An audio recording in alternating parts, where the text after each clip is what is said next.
everybody, my name is Luke Marr and this is Hot Mode, and today on Hot Mode we are coming to you with a Cannes Film Festival red carpet roast and review. I'm kind of excited about Cannes. I feel like this year it was really fun, it was exciting, there were moments, there was fashion, there was haute couture, there was ready to wear. It was good. I'm happy. Let's get into it. So first up, Andie MacDowell, an actress, a legend, wearing Versace. I don't know about this one though, you know what I mean, Andie? Listen, I'm into the beaded experience. She's fine, she's beaded, took a long time to do it, I bet you $5. The weird asymmetrical drape of fabric, I'm just not understanding it. I'm understanding that it's trying to bring in some sort of design element. I just don't know if that is the design element we wanted.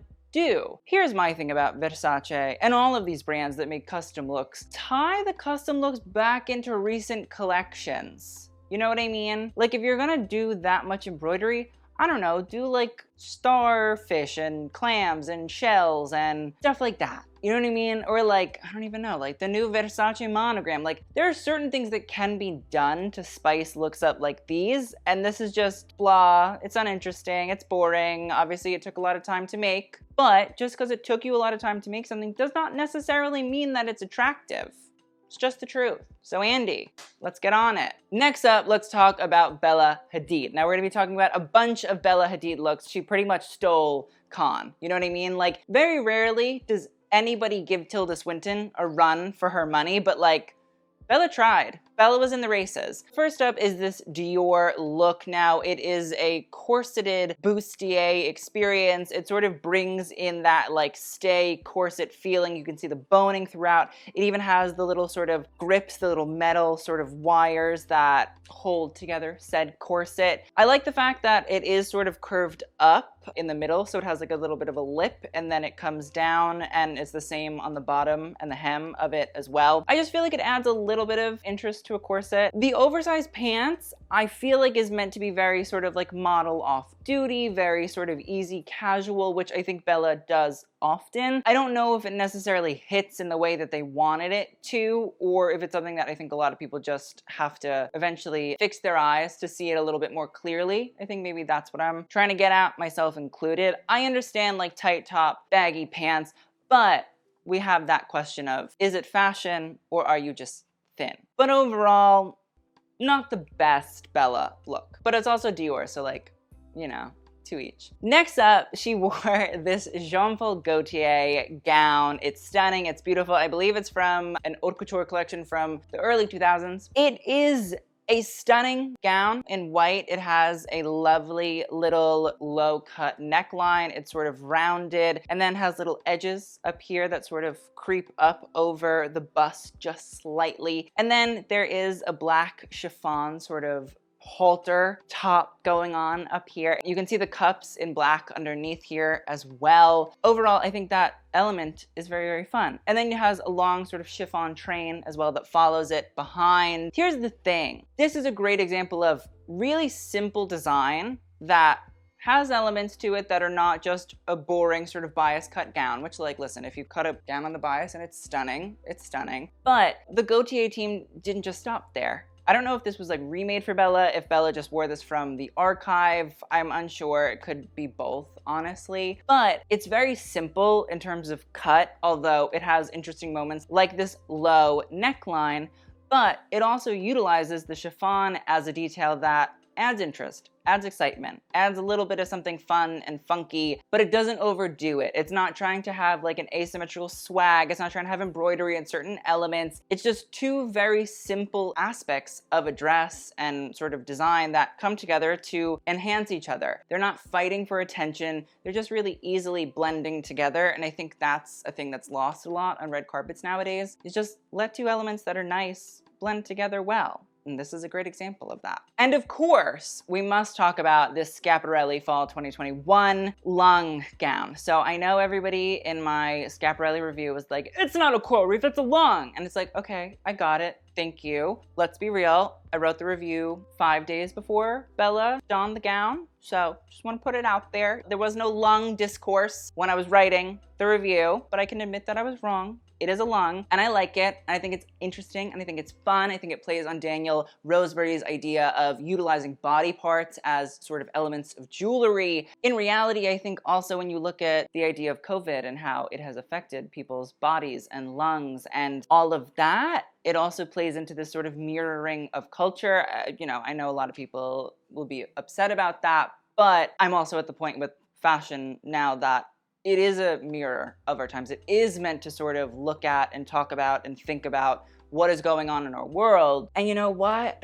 This might get me canceled, but like, I think it's interesting. I think it's exciting. I think it's fun. I think it's different. I think it's a sort of cementation and sort of trophyization of the past year and a half. And I'm not saying I love COVID. RIP to all the people that have passed away. I wish that governments all over the world and people all over the world had done better, had been a lot less selfish than they were and to some extent still are. But I do think it's interesting to see designers look at where we are and where we were and explain that and explore that through garment form. So the fact that you can actually see the sort of lungs here, or like the tubes or the vessels or the whatevers, the bronchioles or whatever they're called, here in gold, it's very interesting. It covers, you know, right here at the bust. I'm not sure anatomy-wise where exactly the lungs are, but I feel like they're in that general vicinity. You have a black dress with a sort of rounded shoulder. It's form-fitting. It has a very sort of deep scoop going on down there. That little neckline is not very little. And in reality, it lets the sort of gold take place, take center stage. And I think that's the great thing about Schiaparelli is when it steps on a red carpet, it definitely turns heads. It definitely gets attention. People want to know about it, think about it, talk about it, explore it. And I think that's the greatest thing about Daniel Roseberry's Schiaparelli is he's brought back this sort of interesting, avant-garde, not status quo way of looking at clothing and presenting clothing. I appreciate this. I love this. I think this is probably one of the best looks of 2021 that we've seen on a red carpet. Next up is Candice Swanepoel, and she is wearing Etro. Now this is a jumpsuit. It's sheer. Listen, here's the thing about, you know, the sheer vibes. I can tell there's a difference between the actual body and the mesh. The clear sheer mesh is just Also, the embroidery, I understand it's very Etro to have a print and a paisley and sort of crazy over the top motifs. It's just not that interesting. It's not that exciting. It's not super duper fun. And it's like, I know a lot of work went into that. So like, that's the disappointing part. It's just not doing a whole lot. Like it's doing a lot in terms of design aspects. You know, it's a jumpsuit that's full of embroideries and embellishments and silvers and crystals and golds, etc., etc. It has sleeves that have fringe, but it sort of falls flat when we look at the other aspects that have been shown on this con red carpet. Or Cannes. Is it Cannes? Candice comes back though wearing Etro again. Now this is a very sort of simple halter gown. Listen, I like the way that it clings to the body. I think it is stunning in that regard. I think when you have a fabric and you let it sort of just do its job, which if it's clingy, it's meant to cling to a beautiful woman, hey, you know, I'm here for it. I can appreciate what it's trying to do. Do I think design-wise it's over the top? Do I think it's ridiculous? Do I think it relies heavily on the body of Candice?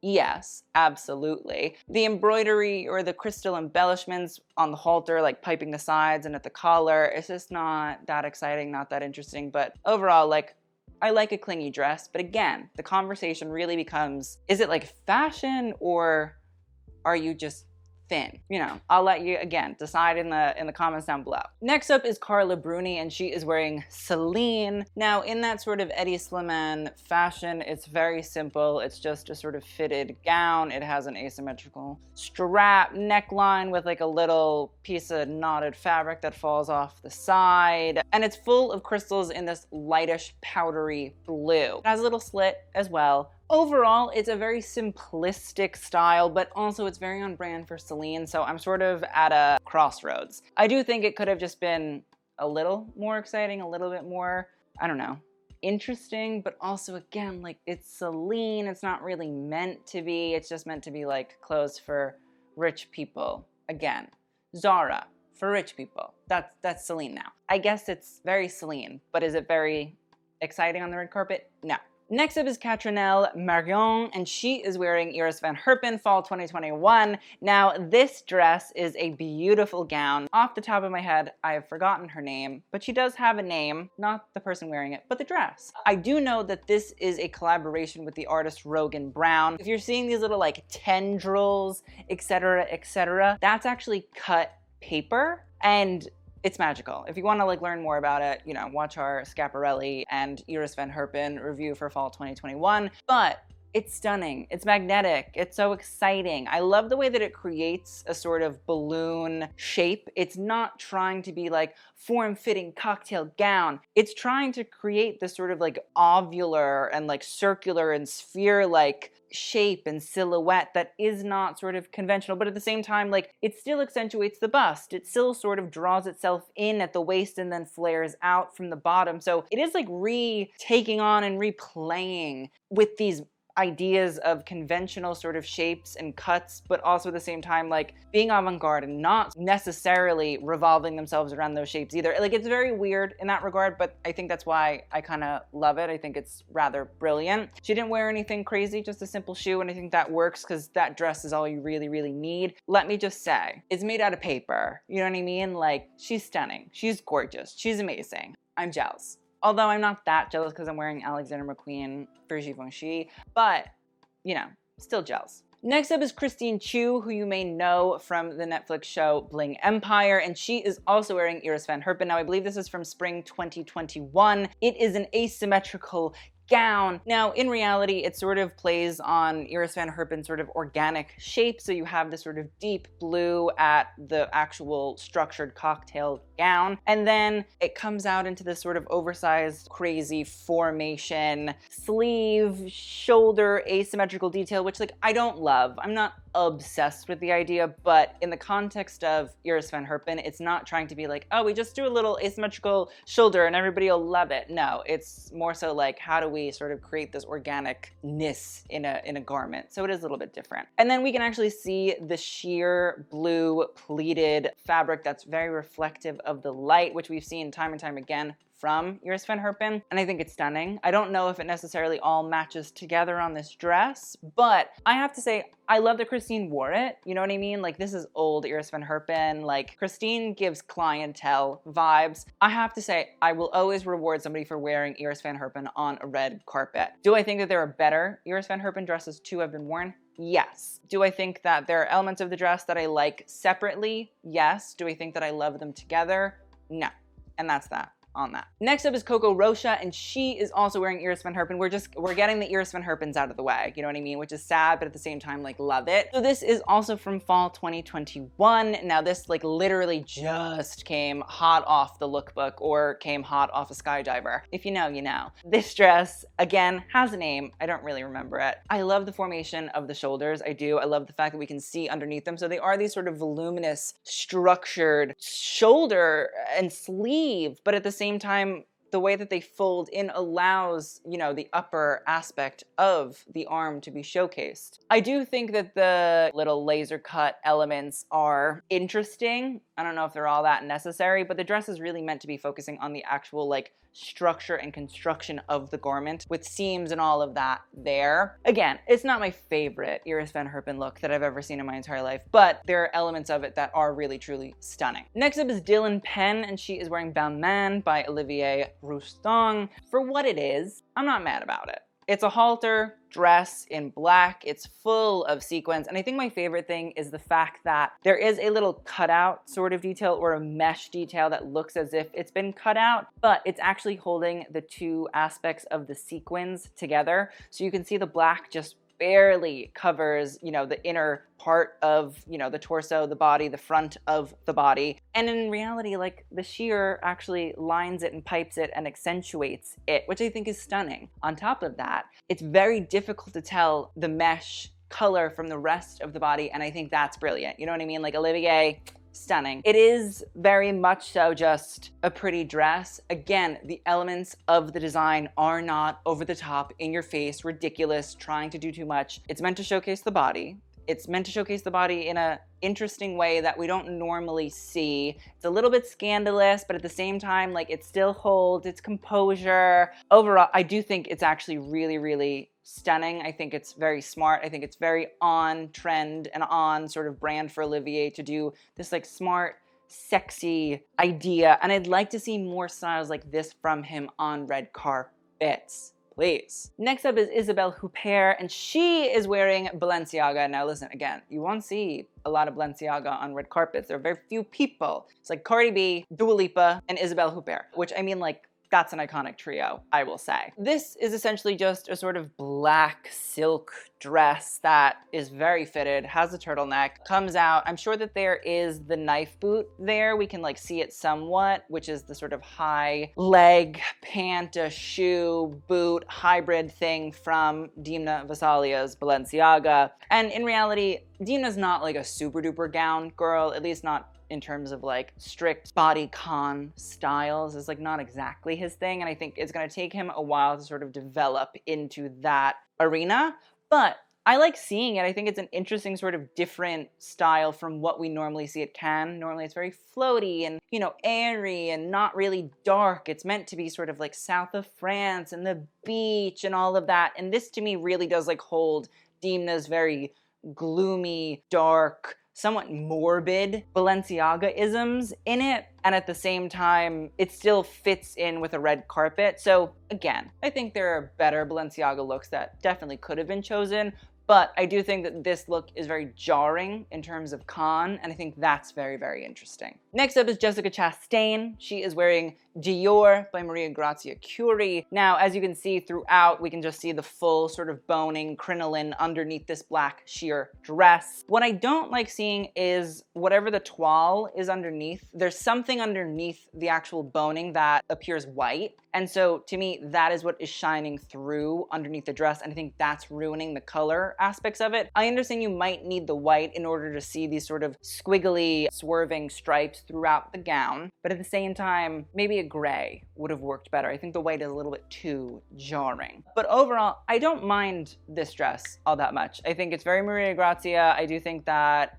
it's simple, it's not really too much, but at the same time, I don't really mind the squiggles. I don't really mind seeing the boning underneath. I think that's like an interesting aspect of her work. It's about as deconstructed as she gets. Considering what I normally see from Dior, I will take this, it's fine. Next up is Jodie Foster, and she is wearing Givenchy. Now this is by Matthew Williams, the creative director of LEWKS, and we can really tell that it's Matthew Williams' Givenchy because you have these sort of geometric embroideries. I will say, seeing it here, I think it's very different than seeing it on the runway. On the runway, it's like 100-something looks, and so you're not really paying that much attention to it, but I actually don't mind seeing it here. I think it has this sort of very mechanical engineering vibe to it. It's not the usual like pretty embroidery that you would expect from a French house. In reality, it's a lot more rugged, it's a lot more sort of stern, it's a lot more cold and disconnected, and I think in that way, these like weird geometric pieces kind of work, and they actually hold my interest. I think the little tiny cutouts, interesting. I'm into it. I'm not really mad about it. Overall, it's a simply cut gown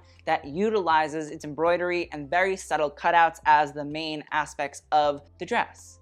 And I think that's smart. That's the thing. If you're gonna do something, do it simple, do it well. I think it fits pretty nicely. You know, at the waist is a little bit, but such is life. But overall, the embroidery I think is very cool. I think it's very different. I think it's very interesting. The cutouts, we're good. This is good. Matthew Williams, do more stuff like this, please. Next up is Jodie Turner-Smith, and she is wearing Gucci. I don't know why they did this. I did watch a TikTok recently of somebody like trying to drag Gucci, and he was like a straight man, and I was like, oof, girl, okay. You don't know what you're talking about, and that's fine. This is not helping my case in that regard. Gucci is quote unquote ugly. It's granny chic, it's over the top, it's ridiculous, yada, yada, yada, yada, yada. But this is just fugly, you know what I mean? Like there's no finding a deeper meaning in it. It's a black embroidered cup with a bodice of white and a full feather skirt that ombres into yellow. It's just so disconnected, discombobulated, but not in a way that's Alessandro. I think, personally, I think Alessandro is much more about layering and much more about sort of bringing in different cuts that are very referential of the 1960s and the 1970s. And this to me feels very trying to make a gown that's just ugly. I don't expect that normally. Of all the time spent on this, there are other ways that it could have been cut, could have been made in terms of silhouette, other materials used that could have actually brought out Jodie Turner-Smith looking far better than this, because it's a hot goddamn fucking mess dress. Hot goddamn mess dress. Next up is Jodie again. She's wearing Gucci. This time, I'm obsessed. You know what I mean? This is not hot goddamn mess dress. This is hot goddamn yes dress. This has the green and red stripes of Gucci, and in reality, the green and red chevron-y sort of stripes actually highlight the bust area as well as the hip area and allow the waist area to be accentuated. This is smart design. Thank you, Alessandro and team. Again, you have her with her little whip, which in reality is a reference to Gucci and horse riding and all of these sort of, you know, equestrian elements that are very much so associated with the brand. You have little shoulder pads, which are in a black leather, and I feel like definitely have references again to equestrianness, which I like. I will say the collar is a little bit off here for a minute, for a second, you know, for a moment, but overall, I think the top element of this dress is perfect. The pleated skirt, Alessandro-y, I'll take it. Again, this is to me like the smart mixture of a lot of different elements and textiles and, you know, techniques to create a garment. I think this is all jam-packed together in a way that is fun, references the history of Gucci on multiple different levels, but at the same time, still keeps like the crazy kookiness of Alessandro, and that's all I can ask for. Next up is Josh O'Connor, and he is wearing Loewe. Now, Josh really does tend to sort of stick to suiting. It's just very much so the thing that he constantly is going for. And honestly, I think the way that he does it, I'd love a little bit more crazy experimentation, but when he does it, normal suiting, it's usually in an interesting color, interesting technique incorporated, so like I will take it. So he's wearing this pink salmon Loewe suit. It's double-breasted. The pants a little bit oversized. The shoe I want a little bit more exciting from Joshua. The white shirt, I'll take it. It plays off the buttons really, really well. Yeah, see, like I wish there was a white boot or a white shoe of some sort being brought in here, just because I feel like, I don't know, it could have played all together well and interesting enough and all that jazz. Also, I kind of want to see Josh O'Connor with a bag. You know what I mean? Like a Loewe bag. Loewe bags, very chic, very fun, very exciting, very interesting. Give Joshua a bag. But overall, I think it's fine. I like the color. I think that works. It's okay. Now, Josh again wears Loewe here, and this I do enjoy. This to me is the Jonathan Anderson of Loewe that I know and I love. So you have a little button-down shirt, and attached to the top is a knit sort of style right down the front, and it is a trompe l'oeil effect of a sort of vest being worn over the button-down shirt. And I think it's brilliant. I think it's fun. I think it plays on conventional menswear. I think it is sort of exciting and different and a little bit designed, which that's what I want and what I need. The little military green pant I'm into, very straight man. And I also love the really subtle detailing of the way that the hem of the pant is upturned quite high, because it's really a reference to Jonathan Anderson's very iconic Loewe fisherman pants. Normally they're in a denim with a white sort of upturn aspect, but here I love it. I think it's really fun. I feel like it's a signature cut for Loewe, and it's been incorporated and sort of differentiated in a very fun, nice, enjoyable manner. The little Converse I think works. I'm into it. I'm not super duper mad about it, and I don't really like Converse either. It's strange to me, but overall, this to me incorporates the funkiness of Loewe as well as Jonathan Anderson's signatures at Loewe perfectly. Next up is Maria Bakalova. She's wearing Louis Vuitton. I believe this is from the most recent Resort collection. It was better on the runway, I'll say that. I don't know about the shorts with the dress and the mid-section peplum anymore. Interesting on the runway. I don't know if it's as interesting here. Overall, I think that the fit on top is great.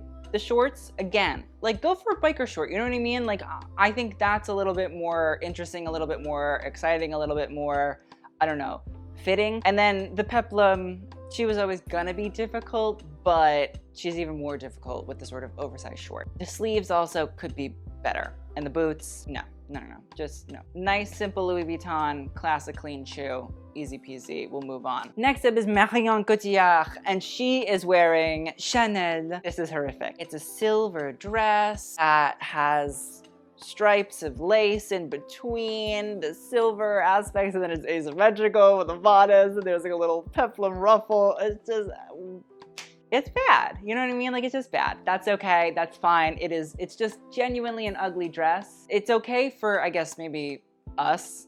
For Marion, it's maybe not as good. I would hope that she could pull a little bit better. But I will say, I don't know why the celebrities always find the ugliest Chanel dresses to wear. Cause like sometimes there are nice things. Like you know, I can be honest. There are a few nice looks from Chanel collections by Virginie every season, you know. Maybe like a one-hander. I wouldn't give it 2, but there are at least like 4 or 5. How Margot Robbie and Marion and other Chanel celebrities find the ugliest ones to wear, I don't know, but they do. It's just an ugly dress, objectively. There's nothing we can do about it. There's nothing we can really say about it. You look at it, it's not great. Even if you hear about it, not great. Silver stripes intermittent with lace, plus a ruffle hem peplum / mismatched silver bodice with one asymmetrical lace strap. Just doesn't sound good, you know what I mean? Doesn't look good either. So there is another Marion Cotillard look in Chanel. I'm only saying that because I like doing a good little French when I can. It's a denim gown or a denim 2-piece set with maxi denim skirt. The denim is a collarless top, which is very Chanel. It has a long sleeve. There's floral print or embossing, or I don't know what it is, and I don't really care, but it's a floral motif on the denim. There are 2 pockets, some buttons, like I just don't understand the maxi skirt thing. I'm not understanding that at all. Because again, there are not that little bad Chanel looks that we could find on the runway. How we came out with this one, I'm just not understanding, you know what I mean? Like I'm not understanding. It's just bad. It's literally the Amish go to Cannes. There's nothing I can do about that. You know what I mean? Like, again, I apologize to the Amish, but like, girls, is this cultural appropriation? Like, should we have a conversation with Virginie? I need to know. I'm not trying to make light of cultural appropriation. I'm just like genuinely concerned because like their culture is not a costume, people. Next up, MJ Rodriguez wearing Etro. I like the cut. You know what I mean? I like the hood. I think that's very fun. I think it's very sort of, I'm gonna say Virginic. Not in like a Virginie Viard way, but very sort of like holy, very Madonna vibe there. The embroidery, again, not obsessed with, but like as part of the brand. The cut though, I think is nice. I like the mermaid cut. I think that's very sweet. I like the hood. I like the construction of it. I just wish that there was like a better textile moment going on here. Cause I understand they're trying to do like red carpet glamour and like shimmery print. That is very Etro, but elevated. But I don't know if it's doing that. I like the cut of it. I think it's very, very sweet. And I like seeing MJ in a sort of style like this, and I'd like to see more of that for her. Next up is Salma Hayek. She's wearing Gucci. It's a sequin dress. I do like the fact that there's the blue and the lighter blue, and the lighter blue sort of pipes the sides, and that creates a sort of emphasis on the bust, the waist, and then the sort of rest of the dress. It's interesting enough. I wish Salma would like go for the fashiony aspects of the brands that her husband and her, I guess, own. I just wish that she would play more into these brands. Like, I wish she would play into the heritages far more than she does. Because normally it's like, Selma gets what Selma wants, which, listen, if I was Francois-Henri Pinault's wife, I would do whatever I wanted as well. But I also feel like it's just important. Like, you're the face of the brand. Like, come on, you know what I mean? Like, give us a little bit of a moment. Give us a little bit of, like, Alessandro Cucchi crazy. Because this isn't it. Listen, I do think it's actually a pretty nice dress as far as Salma Hayek's personal red carpet moments go, but I do want to see like more fashion. Please. Next up is Soo Joo Park, and she is wearing Chanel. Now, it's just a sort of black lace dress. It looks like there's some sort of deeper black underneath that sort of showcases and highlights certain areas of the body, aka the torso, but it's a full sort of black lace dress throughout. It's not that great. And again, like, model. You know what I mean? Like, you could put them in a Chanel burlap sap and it should look good. I won't say it will. The waist belt is uggo. The rest of the dress is just blah, banal, boring. It's just ugly black lace, and I just want better. I do. I just want better. Next up is Spike Lee, and he is wearing Louis Vuitton. This is Virgil Abloh, color explosion to the umpteenth degree. I like it. I think it's nice. I like the double-breasted aspect. I think the suit fits okay. I like the matching pink sunglasses and the sneakers. They're very much so all intertwined. I'm not really mad about it. I'm not really sad about it. I'm pretty jazzed about it. I think Spike still is taking exciting little creative moments, and I'm happy for it. Next, let's talk about Tilda Swinton. I mean, if you're doing a con video. I still don't know which it is, and I'm not gonna ever learn, I don't think. Tilda is gonna be a mainstay. You know what I mean? Like, Tilda is the fashion guru. She doesn't care what everybody else is doing. She's just doing her own shit. So first up, let's talk about the Schiaparelli look. I believe this is a ready-to-wear moment from Daniel Roseberry. In reality, it's just an oversized button-down shirt, which to me is very like South of France, but it has these sort of poofed out sleeves, very sort of Elsa Schiaparelli, Madame Grey, as shrimped in couture, so lovely pointed out on Instagram. And it has a sort of simple little black pant underneath, which I think is perfect. You're not trying to do too much. You're letting the shirt sort of do all the talking. In reality, again, it's very classic, very clean, very simple, very elegant, but at the same time, like, fashion forward, has a silhouette, has something interesting to say.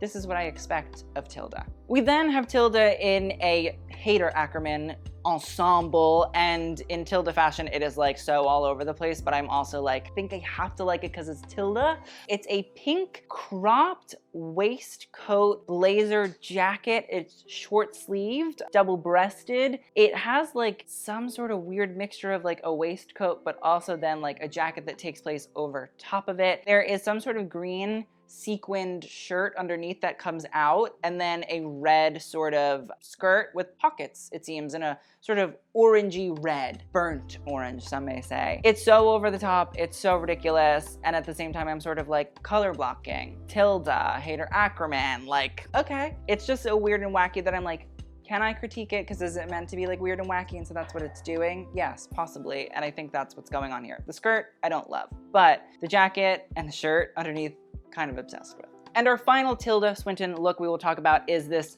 impeccable Haider Ackermann blue suit. I love this. I think it's done. I think it's gorgeous. I think it's Tilda doing like Tilda perfectly. It's a blue crop sleeve blazer. It looks like it has a pullover moment. So in reality, it's meant to be asymmetrical in this regard. And you can see sort of where it pulls, creates a waist shape. And then the pockets sort of like overlap. So like the hem of the jacket actually overlays on one of the pockets, which I think is very fun and interesting and different and seems very intentional. So I think it works. The pants fit well into it, you know, not super duper crazy, not super duper over the top. They're not really meant to be the showpiece of it. I think it's a beautiful suit. It's weird. It has interesting little design elements in a nice color.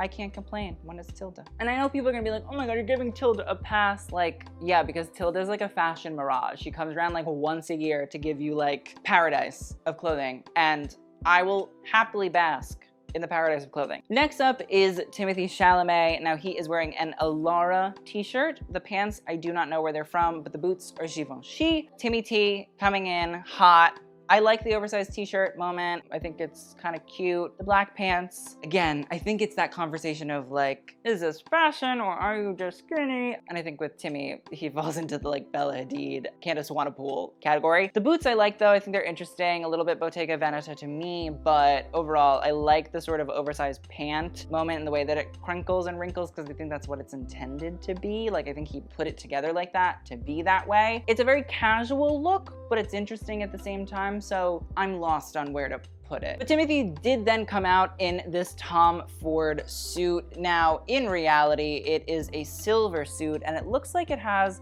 some sort of metallic thread motif. So you can actually like see the way that it's woven, but you can also see little sort of lighter stripes throughout, and I think that's just the way the light is reflecting off of the fabric. I don't know if it's how it's been designed per se. I do think it has to do with the light, but at the same time it could be designed that way, and I'm not really sure. Tom Ford, put me on the PR list. That will be, you know, really helpful. Media distribution, I will take it. But I like it with the white boot. Very cute, very fun, very there. The shirt underneath, I do love. There's no collar on this shirt. I think it's really different. I think it's sort of not your traditional menswear. Overall, listen, I think I've seen better Timothée Chalamet looks, but like this is very dapper, but it's not boring. And I think that's sort of what I'm willing to take. I'd obviously like more exciting moments, more sort of fun and funky red carpet experiences that we are seeing from menswear looks, like wear a GmbH off the shoulder suit. Do that, please and thank you. For what it is, I'm happy with it. And our finale look is Tina Kuneki wearing Valentino Haute Couture. I am obsessed. I am obsessed. I literally am obsessed. This hooded top in this lightish little purple with the red bow and the beautiful dark purple like mermaid cut skirt. It's miraculous. Pure Palo is all about color blocking. So if anybody's gonna be like, it has the belt, you say you hate belts. Yeah, I hate tiny little skinny, ugly belts. This is about color blocking. This is about putting colors together. This is about voluminous vibrance, excitement, extravagance. That is what Valentino Haute Couture is. So keep it in the comments because I don't really care. I love this hooded top. I think it's so beautiful. I'm so happy that it actually like got the moment that it deserved. I posted this on Instagram and Pure Palo was like, and I was like, yeah, bitch, you did that. And I'm happy. I'm happy that this got to actually see the light of day because I feel like with COVID and things like that, a lot of looks sort of were like not ever gonna get their chance to sort of shine. And this, she's getting her chance to shine. I love the sleeves on it, like the way that they're structured, but at the same time sort of like draped so that it's rounded, but at the same time holds itself up. The red ribbon bow, I feel like could have been placed a little bit higher. I don't know if it fell down because she was walking and like this is a whole lot of look to walk in, but she could have been placed just a tad bit up more. And then the skirt, I think is lovely. I think it's beautiful. The color is gorgeous. I'm sure it's made impeccably. Overall, exciting, fun, fantastic, gorgeous fashion. Let's get into our best and worst. The best, I'm gonna give to Tina Kaneki. I like that Valentino look is just exorbitant, extravagant, stunning, gorgeous, fantastic, over the top, miraculous. The worst look, poor Jodie. Listen, I love Jodie Turner-Smith. Please do not get it wrong. Like she is my Anne Boleyn. I don't recognize any other ones, but that's a bad dress. Gucci. Oh, you know what? No, maybe Marion. No, yeah. I'm taking that back. Because at least like Gucci's meant to be ugly. Marion Cotillard, that silver dress, it is hideous. The thing about Jodie's, it's kind of meant to be. You know what I mean? Like there's that idea that like, oh, it's Gucci, it's crazy, it's over the top, it's ugly. The Chanel is not meant to be that. You know what I mean? It's meant to be elegant and pretty and like think like Virginie takes herself pretty seriously. Not like she's an asshole, but she takes herself seriously enough that like she's presenting things and not trying to be avant-garde and sort of like, I don't know, whatever. So this is just fuggo. So Marion Cotillard, the worst. So with that, thank you guys so much for watching. I will see you guys on the next one and TTYL.